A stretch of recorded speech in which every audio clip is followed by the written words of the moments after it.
Good morning guys. তো আমি এক্ষুনি জাস্ট বেরাচ্ছিলাম বাড়ি থেকে, তো তার মধ্যেই দেখলাম একটা পার্সেল এসছে।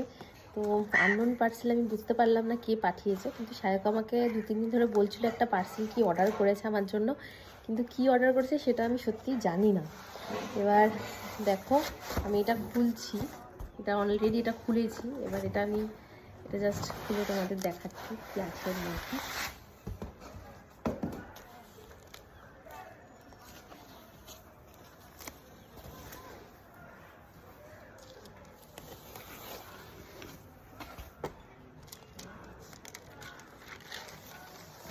ওয়াও, এই ফটোটা না আমার খুবই প্রিয় ছিল, মানে ফেভারিট।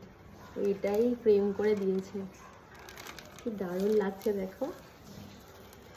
Thank you Shahrukh. তুই ছুলি